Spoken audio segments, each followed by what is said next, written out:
Aprendíamos en misión que necesitamos conectar con la gente para poder hacer la misión de Dios. Necesitamos servirlos y parte de conectar, yo creo que culturalmente hablando se ha vuelto diferente, se ha vuelto tal vez más difícil. Las generaciones nuevas sienten extraño que alguien les hable de la nada, porque me platica, ¿verdad? Si no lo conozco. Pero las generaciones anteriores eso era bastante normal, ¿verdad? Se subía usted a un bus y platicaba con la gente, esperaba en el banco y platicaba. Yo tenía un abuelo muy platicador, se bajaba y ya era amigo de todos, ¿verdad? Y eso era bien normal. Luego la pandemia vino a acentuar todavía más ese distanciamiento social, que ya no tenemos pandemia, pero quedó el distanciamiento, ya se fijó. Y entonces pidamos todo a distancia, compremos en línea, no hablamos ya con el que nos vendía como antes. Y me sorprendí que hace poco miré el anuncio de una aplicación para que los bebés hablen. O sea, los niños ya ocupan también que un aparato les hable para que aprendan a hablar. O sea, antes la mamá hablaba y el niño aprendía a hablar, ¿verdad? Yo dije, Dios, ¿a dónde vamos a llegar? Entonces hacer la misión requiere que conectemos, y si no conectamos, fracasamos. Así que hay que conectar, luego servir. El pastor Carlos nos habló de eso el domingo pasado. No cruzar la calle, quedarnos en el lado donde está la necesidad y saciarla. Y esa famosa frase que creo que ambos mencionaron en las prédicas anteriores de San Francisco de Asís, decía, predica el evangelio y si es necesario, usa palabras, si se la recuerda. Y entonces yo le voy a hablar de este tercer paso en la misión, después de conectar y de servir, y este es compartir. Y para compartir sí necesitamos palabras. San Francisco de Asís estaba en lo correcto en lo primero: conectemos, sirvamos sin palabras. Pero para compartir lo que Cristo ha hecho en mí y contárselo a alguien, necesito palabras para decírselo, a menos que usted se haga un mimo experto, ¿verdad? De lo contrario, sí necesitamos compartirlo con palabras. Y la verdad es que en la misión seremos más efectivos con aquellos que conocemos y nos conocen. Mira eso. No es lo mismo irse a sentar con un extraño, venga, le quiero hablar, y Dios lo puede usar y lo hace, pero seremos más efectivos ¿con quiénes? Con aquellos que conocemos y que nos conocen. Y ahí es donde el Señor quiere que lleguemos con el mensaje y compartamos. Así que yo le quiero hablar de eso. Si la gente ya vio tus acciones buenas, si ya estás comportándote mejor, si ya estás haciendo esas primeras obras, ahora ellos necesitan escuchar tus palabras. Y eso es lo primero de lo que le quiero hablar. Si ya vieron tus buenas obras, ahora necesitan escuchar el mensaje. Nunca es fácil hablar del evangelio, por muchas razones a la gente se le ha hecho difícil. Y de repente la gente ha visto buenas obras, pero escúcheme esto: si ellos ven tus buenas obras y nunca hablas de quién produce las buenas obras, la gente va a decir: qué buena persona sos, qué buena chava, qué buen chavo, qué buen amigo, qué buen tipo, y ya, es una buena persona. Porque si no se lo decimos, no saben la razón de tu esperanza. No saben qué es lo que te sostiene para haber llegado hasta donde has llegado. No sabe por qué usted tiene la paz que tiene en medio de los problemas. No sabe cómo usted ha logrado perdonar las ofensas que le han hecho. Y solamente si se los decimos lo van a saber, porque de otra manera no podrían adivinarlo. Dios quiere salvar a la gente, pero necesita usarnos para eso. Mire, este verso de Romanos, y creo que ahí está todo lo que encerrado hoy en síntesis. Romanos dice acerca de la salvación, 10:13: todos los que invoquen el nombre del Señor, ¿qué harán? Alcanzarán salvación. Todo el que invoque el nombre del Señor, ¿qué va a pasar? Será salvo. ¿Qué es invocar? Invocar es pedirle a Dios. Es decir, aquellos que dicen: Señor, yo te reconozco como mi Dios, ya son salvos. Yo le pregunto, ¿está difícil ser salvo según ese Romanos? ¿Está difícil o está fácil? Está fácil. Solo necesito invocar a Dios y seré salvo. La gente solo necesita invocar a Dios y será salva. Eso es todo. Pero si uno dice, no es complicado, está fácil, hay distracción. Si se corren, y aquí hay Macías adelante, no se preocupe. Si la gente solo necesita Romanos 10:13, la gente solo necesita invocar a Dios y será salva. Solo decir: Dios, yo te reconozco, yo te necesito, y ya, su nombre está en el libro de la vida, es salva. Uno dice, está fácil, pero ¿sabe qué sucede? Que para llegar al punto de invocar a Dios es un proceso. ¿Qué sucede antes? Dice el siguiente verso, el 14.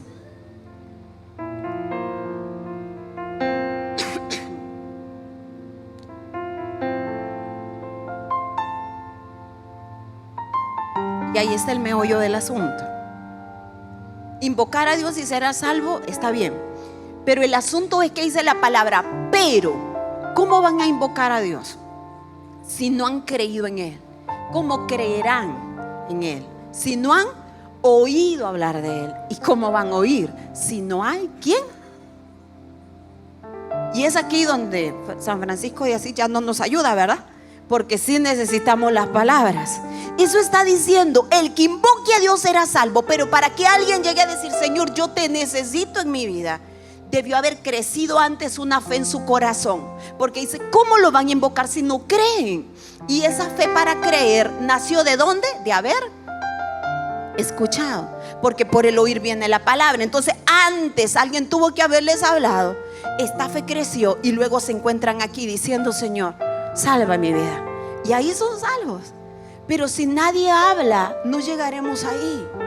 Yo les testificaba, y no sé, es algo que cuando estudiaba el mensaje yo lo recordaba, y yo decía orando: Padre, voy a ir a predicar porque alguien fue el que habló para que una fe naciera en el corazón de mi mamá, en ese caso, y pudiese ella invocar a Dios. Porque quiero decirle algo: sus palabras son valiosas.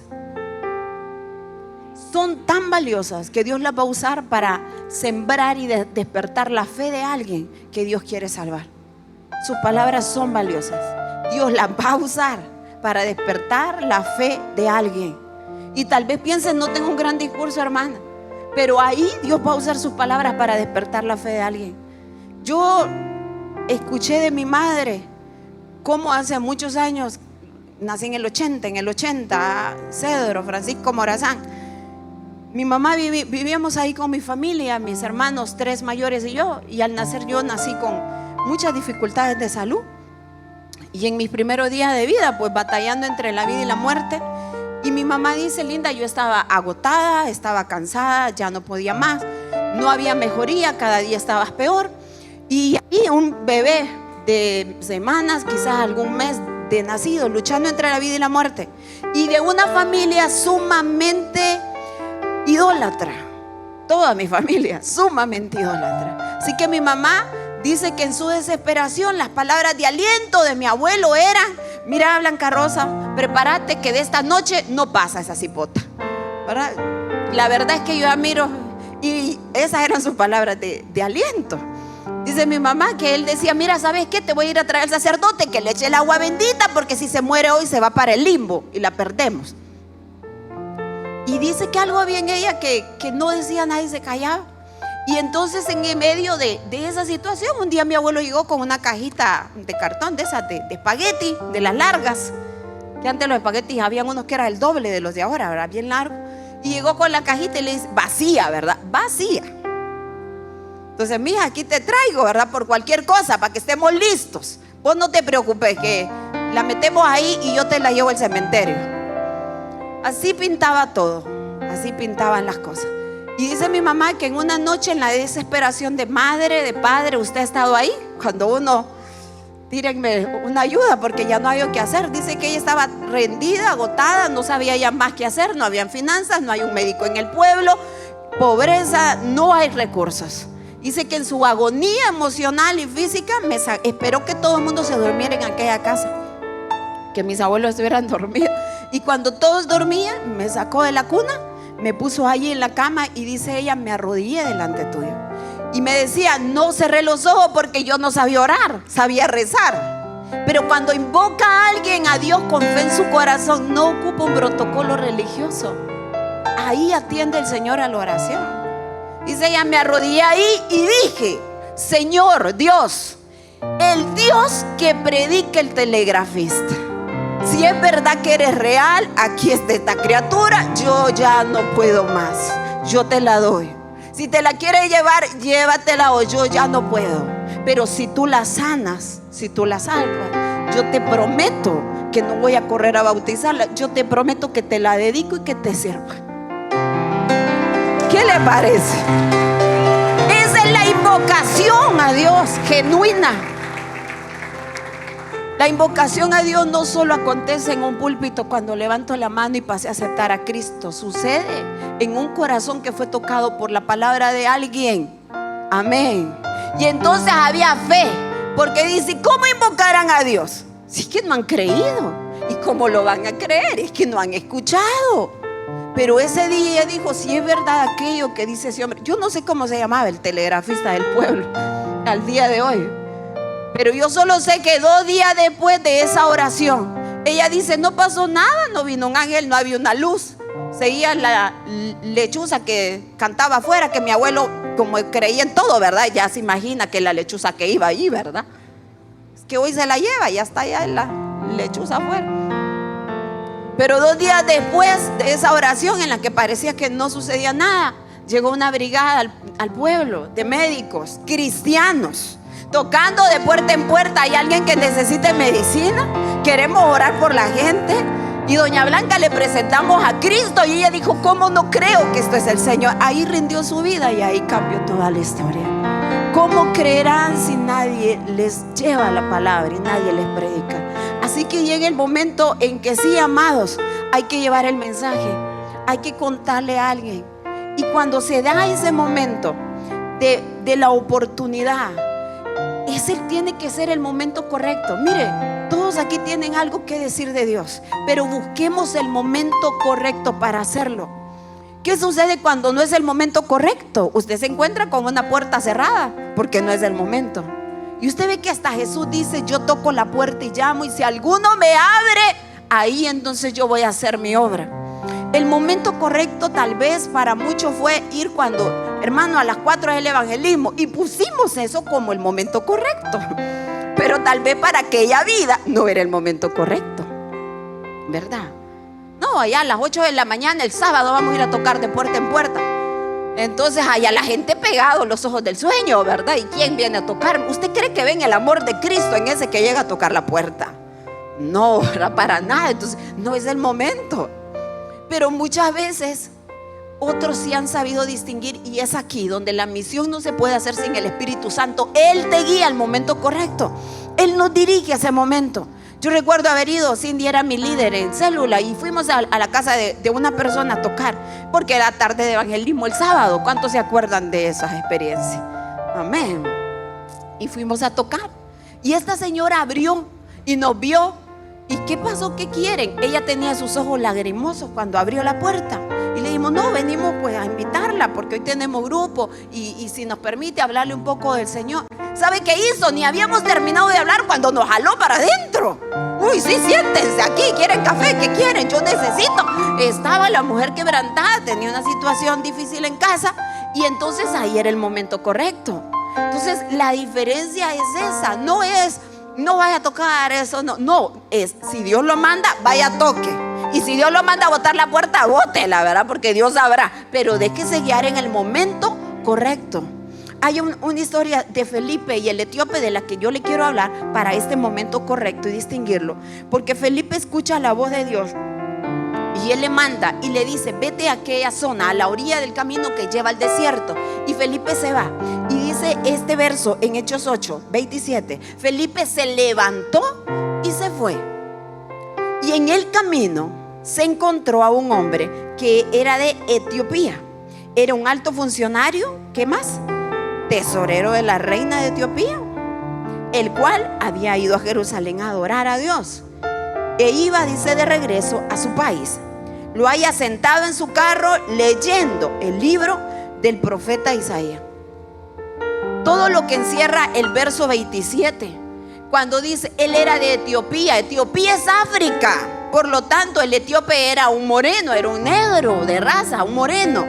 Y yo digo, desde ahí había una barrera para Felipe cuando lo vio, quizá, porque para Israel eran enseñados acerca de los extranjeros y las distancias que deberían de tener. O sea, mire cómo es Dios cuando Él quiere tocar a alguien.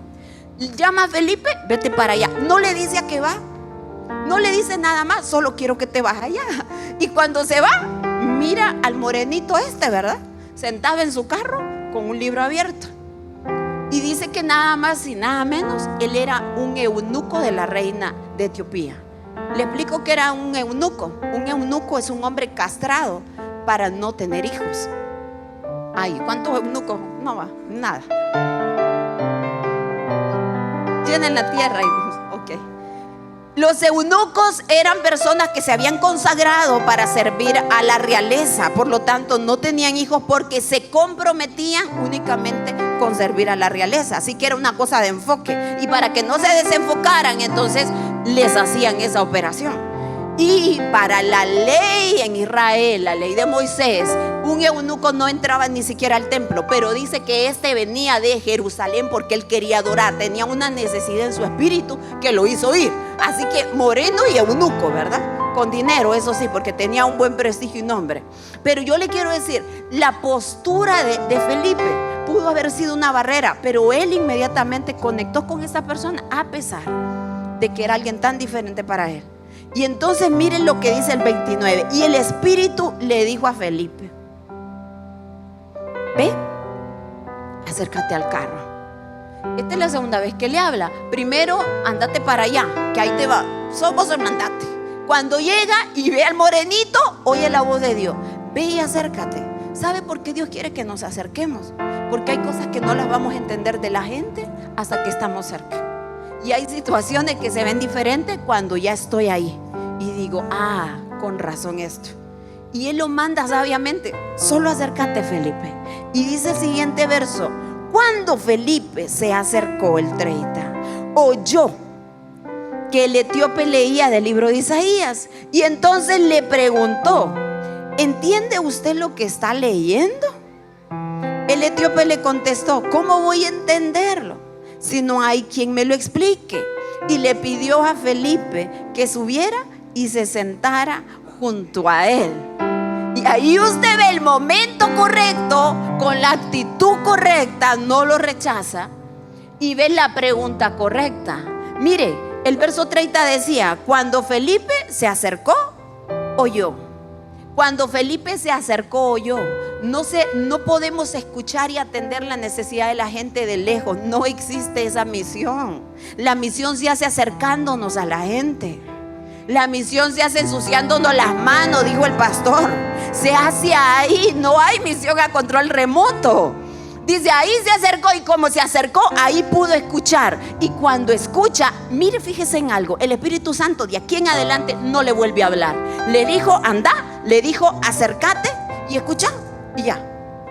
Y luego él, cuando escucha, trabaja en su corazón lo que Dios quería hacer. Y le dice entonces: lee. Está leyendo Isaías. Y entonces aquel con el libro de Isaías, no era Biblia, era un pergamino, pero dice inmediatamente: hey, ¿le entendés a eso que lees? Y le hace una pregunta.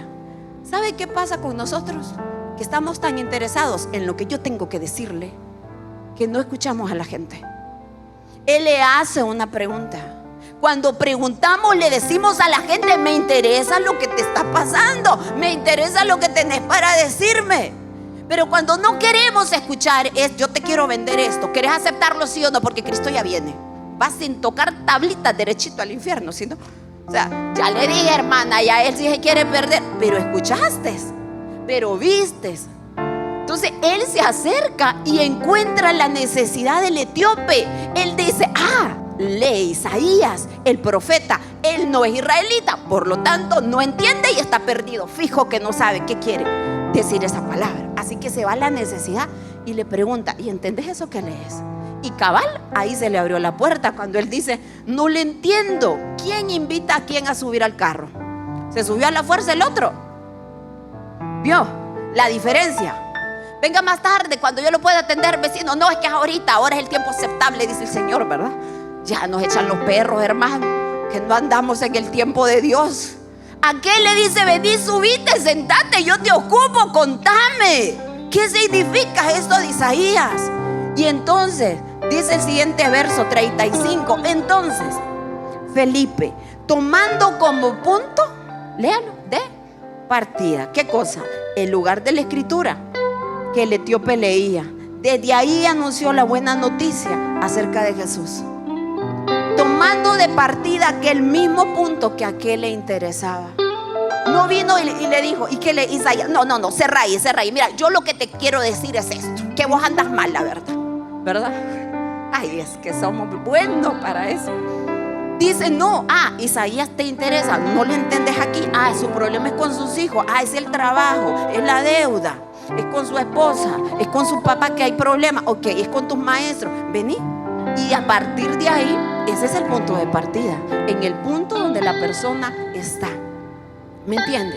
Entonces, sí hay momentos específicos que Dios quiere usar para que compartamos este mensaje.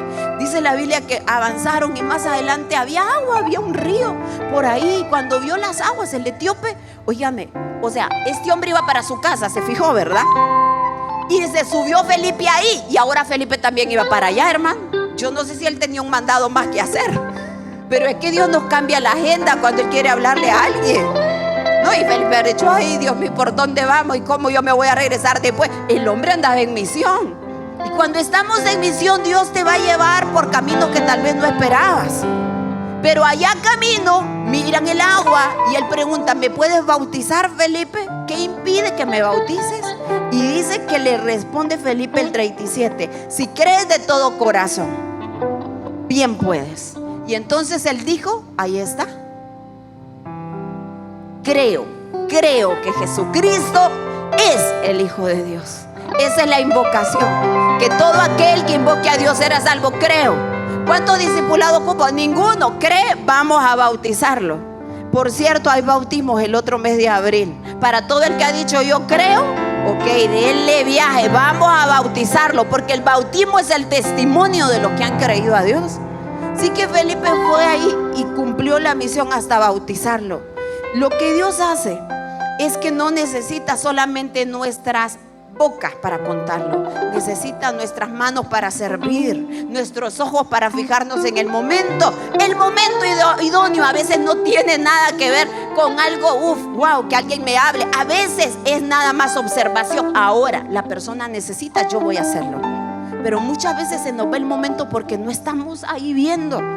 Y uno dice: ay, dejé pasar la oportunidad y se me fue. A mí me sucedió haber dicho: ¿por qué me quedé callada? Ese era el momento y no me di cuenta. Entonces Dios tiene un momento y necesita que nosotros estemos con nuestros oídos atentos a la necesidad de la gente para encontrar el momento. Y ahí va a llegar entonces el punto en que la plática, como Felipe, ¿qué es lo que necesitas?, lo llevó a compartir de Cristo. Va a llegar ese momento y cuando estemos ahí, entonces hay que tomar la decisión. Tome la decisión de hablar y no callar, porque eso es la disyuntiva. Cuando llegamos a la encrucijada de hablamos o nos callamos. Escucho todo y que le vaya bien y resuelva su asunto, o le cuento de que hay un Dios que puede hacer algo. Hablamos o nos callamos. Y hay cosas que hacen que la gente no quiera contar el testimonio de lo que Dios puede hacer. ¿Sabe que muchos de nosotros tenemos miedo? No sé si fui la única que lo experimenté, pero tener temor de hablarle al Señor a alguien. Porque qué tal que me pregunte algo que no sé. Yo pensaba eso, pues. ¿Qué tal que me diga algo que no sé? ¿Qué tal que haga preguntas difíciles? Y si yo no sé tanto, porque soy pocos tiempos de convertido, porque no he estudiado mucho la Biblia. Esas son las cosas que han detenido a muchos de alcanzar a los que Dios quiere alcanzar. Usted no tiene que ser gran teólogo, solo necesita disponerse para hacerlo. El miedo nos detiene. ¿Qué pasa cuando la gente pregunta: a ver, ¿y existieron los dinosaurios? ¿Hay vida fuera del planeta Tierra? Porque yo escucho de los ovnis, hermana. Ahí yo miré un video, ¿verdad? Entonces uno dice: ¿y qué le voy a decir? Y el rapto, y los sellados, y esto otro. Y si Dios es bueno, ¿por qué no me contestó aquella oración? Entonces cuando la gente hace las preguntas difíciles, intimida. Ay, ¿qué? Y yo sí le digo de Cristo y me pregunta, ¿qué le digo? Entonces sale mejor callarnos que hablar. Sale mejor si hagamos buenas obras, ¿verdad? Quedémonos ahí. Pero esto de decirlo está complicado. Ahora yo le voy a hablar del otro pasaje, porque uno era Felipe en el momento correcto. Mire este otro que supo hacer lo que se hace cuando vienen las preguntas difíciles para compartir. Este hombre era el ciego, que dice la palabra que nació ciego. Dice que nació ciego y de nacimiento fue ciego, mendigaba, por lo tanto la gente lo veía y sabía que es el cieguito del pueblo, que toda la vida ha estado mendigando ahí. Ya lo conocía, pero este hombre se encontró con Jesús. Y cuando Él lo sana, dice la palabra que se hizo tanta bulla en ese lugar que la gente iba y le preguntaba, ¿qué es esto? Y ahí cuando la gente pregunta, es la disyuntiva, ¿me callo o no me callo? Mire, dice en el verso 9, Juan 9, 8. Entonces los vecinos y los que antes le habían visto que era ciego, decían, ¿no es este el que se sentaba y mendigaba? Y unos decían, Él es. Y otros, a Él se parece. Y Él decía, ¿qué decía? Yo merito, no hay otro, yo soy. Y entonces en ese momento que se hace el alboroto y la gente dice, y es que sos cristiano vos. Vas a la iglesia. De vez en cuando voy. Líder de redes, ¿verdad? El bandido. Ahí cuando me invitan, sos cristiano, mi familia es que es cristiana, yo los acompaño. Ahí es el momento. Ahí es el momento. Y entonces se hace un problema poder testificar. Este hombre decía a la gente, ¿será que es él? Oíme, pero es que se parece. Y otros, sí, yo miro que él es. Y otros, no, yo creo que no, es que aquel era ciego de nacimiento. Él pudo haber dicho, no, es que se parece, es un primo en segundo grado que tenemos. Siempre nos han confundido, fíjese, ¿verdad? Pero no, porque decir sí era desatar las preguntas de muchos. Amén. Y ahí es donde el temor llega. Pero para compartir a Cristo necesitamos decir sí. Este ciego fue valiente porque él tomó la ruta de enfrentarlo todo. Y él dice sí. Entonces dice el verso 8, después de haber dicho sí. El 9, perdón. Entonces él decía, yo soy. Y el 10, ahí vienen las preguntas. El 10, y le dijeron, ¿cómo te fueron abiertos los ojos? A ver. Y él en el 11 responde, aquel hombre que se llama Jesús hizo lodo, me untó en los ojos y me dijo, ve al Siloé y lávate. Y fui y me lavé y recibí la vista. Y luego más preguntas, 12. Entonces le dijeron, a ver, ¿y dónde está él? Y él le dijo, no sé. Mire cómo se comparte el testimonio, cómo se responde, cómo se cuenta la historia de Dios en mí. Se cuenta desde mis hechos. Cuando la gente dice, a ver, ¿cómo fue? ¿Cómo es que ahora ves? Entonces él no busca ser un gran predicador reconocido y teólogo. Él dice en el verso 11, aquel hombre que se llama Jesús. Sencillo, aquel hombre que se llama Jesús. Él lo hizo. Él no dice el hijo de David, el que es, el que era y que ha de venir, ¿verdad? Y la. No, el Dios todopoderoso de los ejércitos de Israel. No, él dice aquel que le llaman Jesús. Ese hizo lodo, escupió, hizo lodo ahí con su saliva, me lo untó en los ojos, me mandó a lavarme y yo vine, lo hice y yo veo. Porque tu historia es sencilla, es tu historia. Es lo que Dios ha hecho en tu vida. Y cuando la gente dice, a ver, ¿y dónde está Jesús? A ver si es cierto. ¿Y qué dijo él? Búsquenlo porque yo no sé dónde está. O sea, tranquilo. ¿Qué le quiero enseñar? Que no nos toca a nosotros responder todo lo que la gente duda. Nos toca compartir la historia. Nos toca contar qué hizo ese hombre llamado Jesús. Y no tema decir esa palabra, no sé. Bueno, practíquelo, diga, no sé, no pasa nada. Ajá, y es verdad esto. ¿Y cómo es que el otro? No, explícame aquí cuando la Biblia dice tal cosa, ¿qué quiere decir? Y usted, ay Dios mío, ¿qué le voy a...? No sé, fíjate, yo lo que yo sé es lo que Él hizo en mí. Y eso es todo el testimonio que necesitamos contar. Ese es el mensaje que hay que dar. Lo que yo sé es lo que ha tu vida. Eso es lo que necesitan saber. No trató de ser complicado. Así que en síntesis, sirvamos a la gente, acerquémonos, pero cuando se dé la oportunidad de hablar, no callemos. Contemos lo que Dios ha hecho en nosotros, sin temor a las preguntas difíciles. No sé, te puedo ayudar a orar por eso, porque yo no tengo una respuesta. No pasa nada. Yo cuando habían los evangelismos, yo me iba con los potentes en evangelismo, ¿verdad? Cuando tocaba, porque digo, ¿qué tal que me pregunten a mí? ¿Yo qué voy a decirles? ¿Cuántos han hecho eso? O no vamos, ¿verdad? Sí, es que ¿sabe qué? La estadística en iglesia dice que más o menos el 10% del cuerpo de Cristo tiene el don nato del evangelismo. O sea, evangelistas de oficio, así como hay profetas de oficio. O sea, no es un montón, pero esos son los suficientes para inspirar al cuerpo de Cristo a hacer la labor del evangelismo. Entonces, ¿qué hacemos el resto de los mortales 90%? ¿Qué hacemos? Tomamos estos recursos. Este hombre no era evangelista, había sido un ciego. Era catalogado como un pecador, porque para ellos, si nace ciego, sus papás pecaron o él pecó. Pero aquí hay pecado, ay, hermana, porque mírelo cómo está. Ajá, y este era el que alborotó la ciudad. Mire, se hizo tanto escándalo. La gente preguntando cómo es posible, qué fue lo que pasó. Dice la Biblia que los fariseos, ¿verdad? La gente de la iglesia lo manda a llamar. Le montaron al hombre un juzgado ahí. O sea, aquí tenemos que saber qué fue lo que pasó y quién te sanó y cómo. Es que ¿sabe qué? Jesús sanó a este hombre el día de reposo. Las ideas de Cristo, ¿verdad? O sea, pudo ser en cualquier otro día, pero escogió el día de reposo para sanarlo. Entonces era un escándalo, porque a nadie se le sana, hermana, en el día de reposo. O sea, ¿qué le hablo? La religiosidad, y él la quebró. Y entonces ese escándalo que había ahí, lo traen al muchacho y dicen, no, ¿saben qué más? Tráiganme a la mamá, tráiganme al papá, vamos a confirmar si este es, ¿verdad? O sea, el hombre haber dicho, yo me hubiera quedado callado, ¿verdad? Entonces es ahí donde decir el mensaje tal vez haga bulla. ¿Y toca qué? Toca quedarse con mi versión, porque esa es mi versión. Esa es la versión de lo que pasó. Vino la mamá, vino el papá, seguía el alboroto, seguían las preguntas, pero él seguía repitiendo lo mismo.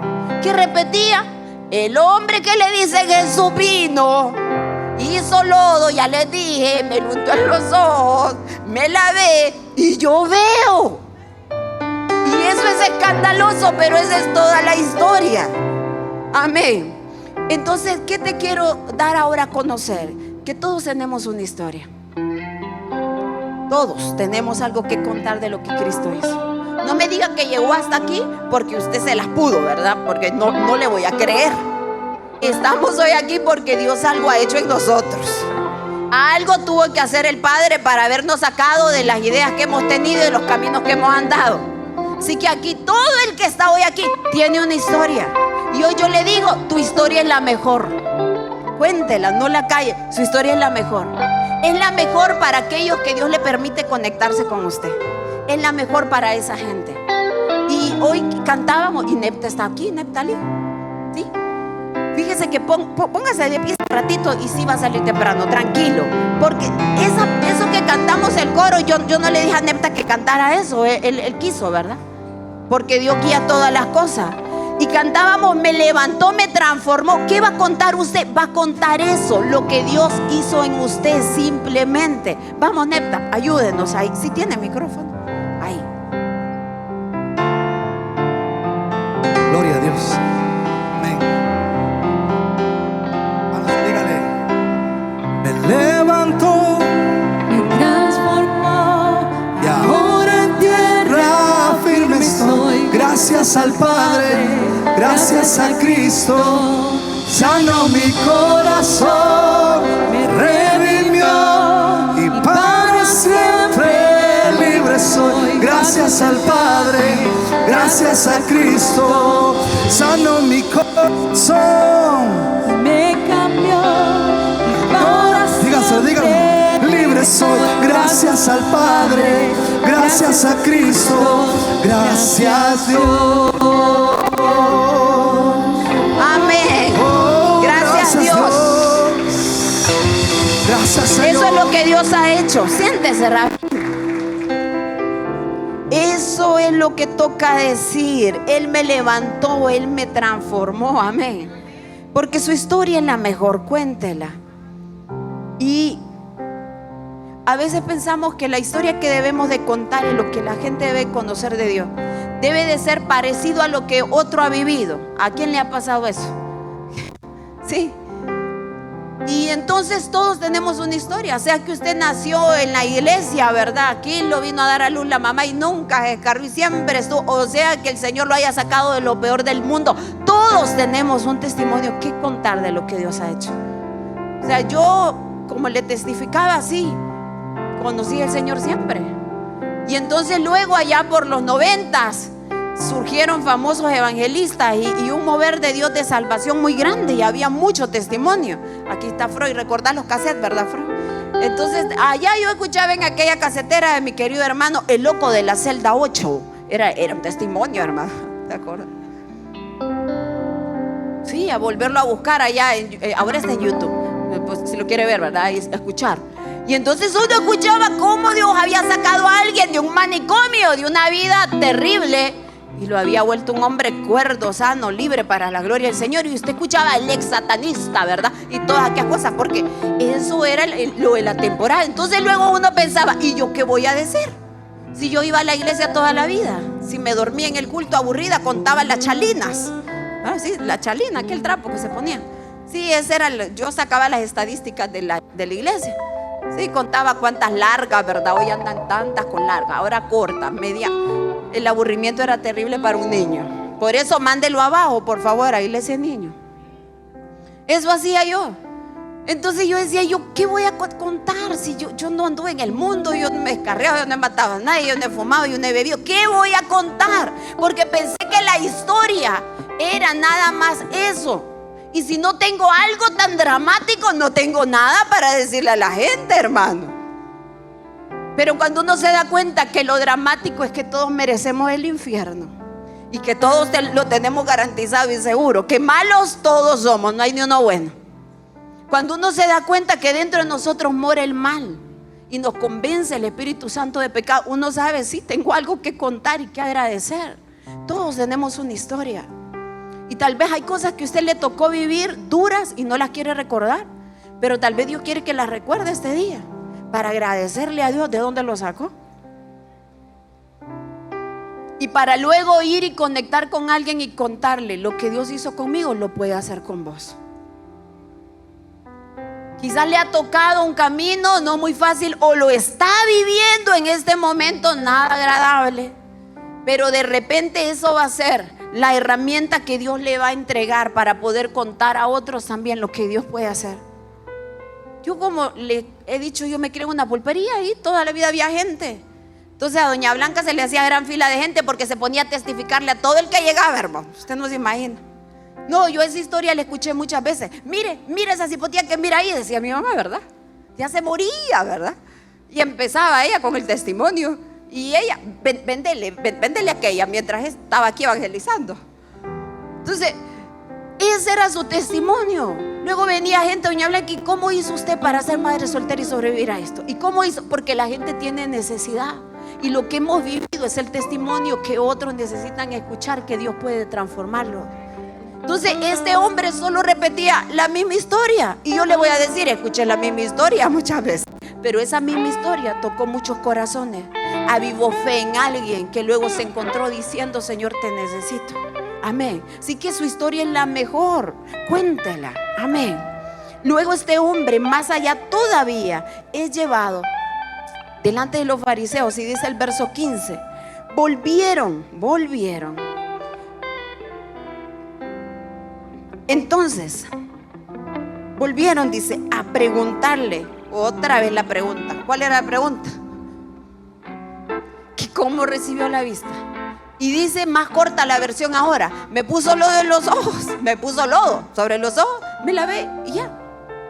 Y dice la Biblia que los fariseos decían: es que es pecador Jesús, es que era día de reposo, es que este hombre tiene demonios, es que no puede ser él. Y era aquella polémica, tanta polémica había, que este hombre le llegó a decir: miren, yo no sé para ustedes quién es él. Porque la gente tiene una polémica con el evangelio y luego empiezan: y vos 10 más, Y en tu iglesia, y el pastor se roba los diezmos. ¿Vos has escuchado eso, verdad? Sí, yo sé que usted, yo ni digo, porque es que viera a mis compañeros de trabajo cómo son. Viera, qué incredulidad terrible.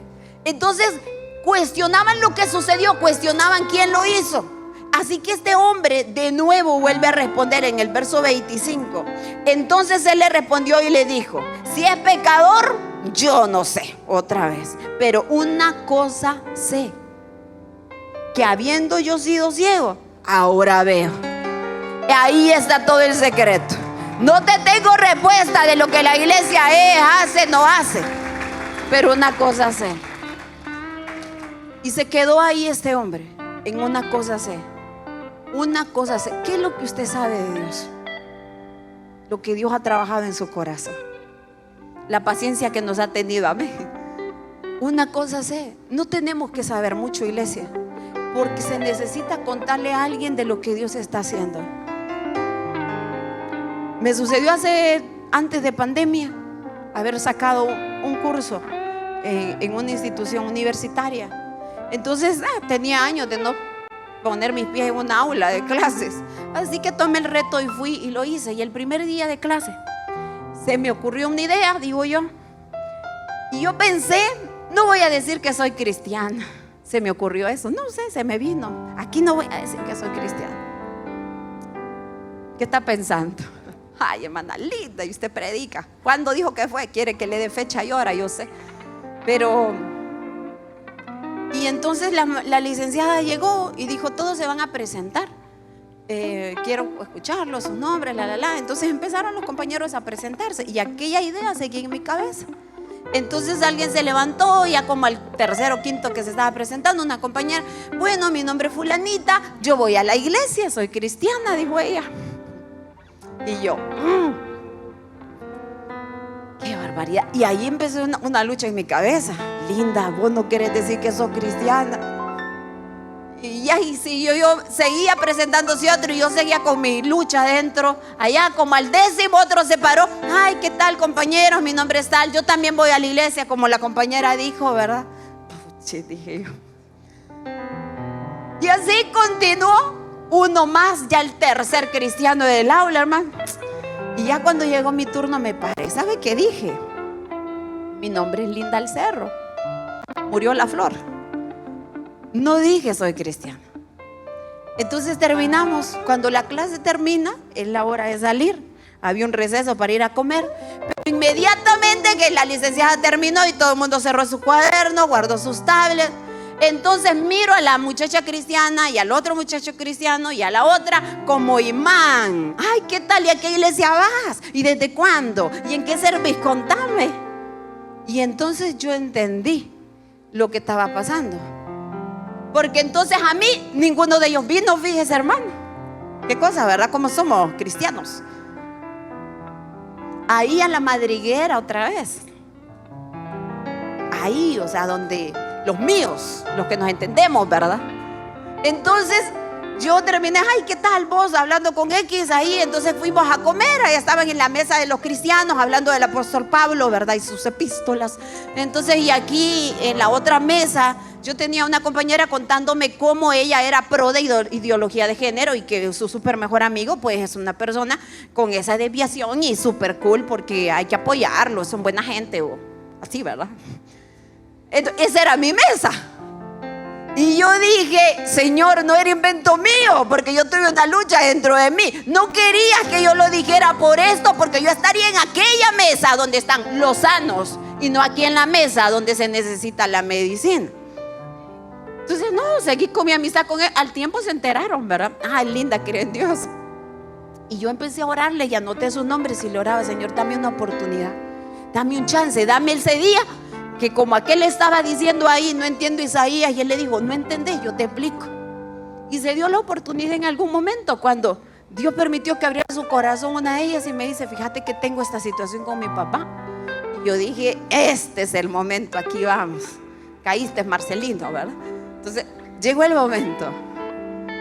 Es verdad que cuando, yo sé que usted pensó mal de mí, ¿verdad? Porque, ay, hermana linda, se quería ir con el mundo. Necesitamos cambiar esa mentalidad. Y yo se lo digo que honestamente ni yo sabía por qué, y luego entendí, era Dios. Porque esa fue la oportunidad. La gente necesita escuchar tu historia. No es mucho, hermana, eso necesitan. Aunque les cuente, hoy en día sigo luchando. ¿Cuántos luchan todavía hoy con algo? Sí, pero la bondad de Dios me sostiene. Él te puede levantar y te puede sacar de ahí también. Por eso yo le digo, su historia es la mejor para la gente que Dios le ha puesto cerca. Ahora, ¿qué pasaría si cuando llega ese momento de compartir estuviéramos más preparados? Porque Dios le va a dar los momentos. Usted ya va a estar más atento y Dios le va a dar las oportunidades. Pero ¿qué pasaría si está más preparado? Si está más preparado porque oró. Y yo le invito a hacerlo, que empiece a pedirle, Señor, dame esa oportunidad. ¿Cuándo yo voy a poderlo compartir? Pídaselo. Y lo segundo, después de orar, ¿qué pasaría si se toma un tiempo para poder ordenar sus pensamientos? Quizás hasta escribir su historia. Poder decir, esto es lo que yo podría compartir. Esta es la esencia de lo que Dios ha hecho.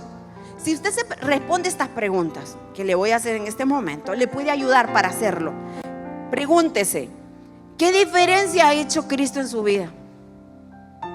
¿Qué diferencia ha hecho conocer a Dios? Pregúntese, ¿cómo era antes de Cristo? ¿Cómo soy ahora con Cristo? Y entonces eso le va a ayudar a hacer una idea de lo que yo puedo testificarle. Porque no es agarrar a alguien 3 horas, hermano, ¿verdad? Amén. Entonces, algo al corazón de lo que usted le pueda compartir a alguien, y eso va a ser suficiente para esa persona. Juan 9:25 decía, entonces él le respondió, si es pecador, no lo sé. Hay un montón de cosas que no sé. Solo una cosa sé. Esto era y ahora esto soy. Esto fue sin Cristo en mi vida, esto es con Cristo. Yo lo hice, entonces escribí mi historia, y mi historia empieza, toda la vida he ido a una iglesia y pensé que estaba bien, pero llegó el día en que Dios trató conmigo y yo no estaba tan bien como pensé.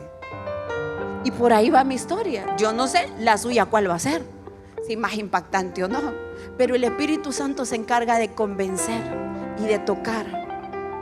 Acerquémonos más a donde está la necesidad. Nosotros tenemos un par de adolescentes, y como papás cristianos, uno quiere cuidar a sus hijos de todo lo malo que hay en el mundo. Yo me acuerdo cuando con Carlos estábamos tomando la decisión que hacíamos con nuestros hijos en la parte educativa, y dijimos, vamos a dejarlos ir, los vamos a poner en un kinder. Fue nuestra decisión, cada quien, pero dijimos, vamos a ponerlo en preescolar, en algo cristiano, que sea pequeño, que no sea tan grande, o una sección por clase, para que puedan estar más cuidaditos, porque van de casa, y algo muy grande no. Queremos algo así, y que sea cristiano, que canten, que tenga devocional, que escuchen de Dios en su preescolar. Ay, y ahí venía la otra parte, y luego entramos en una disyuntiva con la primaria. Y entonces recordábamos con Carlos, ¿a dónde fuimos? A la primaria, ¿va Carlos? Ay, Carlos y yo entonces íbamos a la Rafael Pineda Ponce, ¿verdad? Entonces ahí, la escuela pública de la 3 de mayo, pues ahí se veía de todo, como en todas, ¿verdad? Entonces, sálvese quien pueda. Pero ambos no nos conocíamos en aquel tiempo, pero ambos con una familia que nos estaba inculcando a Cristo. Pero nosotros todos los días íbamos y nos enfrentábamos al mundo, a lo que todo el mundo tiene que enfrentarse. Entonces dijimos que hagan el preescolar en un kinder, porque están pequeñitos, y luego los vamos a mandar a una escuela secular, porque la luz ocupa brillar ahí. Era un reto, es un reto. Es un reto. Yo recuerdo cuando Fer vino 5 años y me dijo, ¿dónde está Isa? Del preescolar, ¿verdad? Él entró un año antes que él, 4 o 5 añitos. Ahí está, porque tengo que contarle algo. Isa, hoy la maestra me dijo de Jesús, yo acepté a Cristo hoy, yo voy a ir al cielo. La sentó y yo miré aquella escena y le dijo, ahora yo quiero que vos aceptes también, porque como con vos es que juego, yo ocupo que vos vayas también. Esa es la sencillez del evangelio. Dígaselo, si quiere que llegue al cielo, dígale. No quiere que vaya, pues no le cuente nada, pero quiere tenerlo ahí, cuéntele que hay un cielo, que hay un infierno, que hay un Dios que salva. Mire, yo digo, realmente tenemos que tener esa sencillez. Yo después decía, Señor, ¿cuántas veces yo me callé porque yo pensé, no tengo la respuesta para la gente? No voy a saber. Y si me dicen, mejor, hermano, venga, acompáñeme, vaya, ore por mi papá, que ya. ¿Cuántas veces las personas piden, venga otro, dígale? Porque yo no puedo decir, usted puede hacerlo.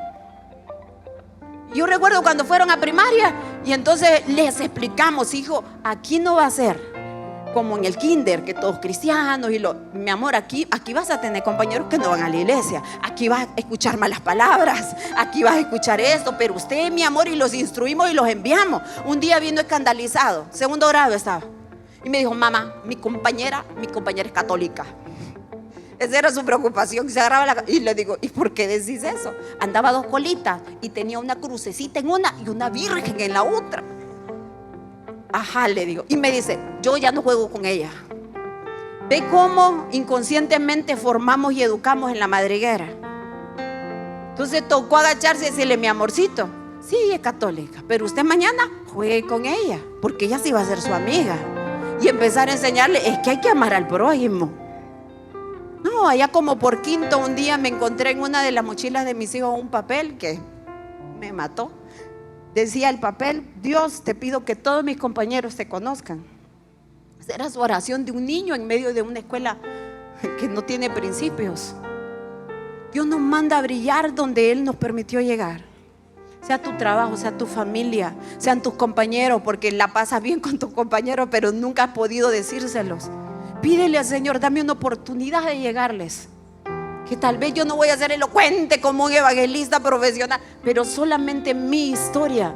Él dijo, yo no sé, me han cuestionado todo, me han preguntado cómo pasó, qué dije. Ya les dije, Cristo hizo lodo, me puso en los ojos, yo era ciego y ahora veo, eso es todo.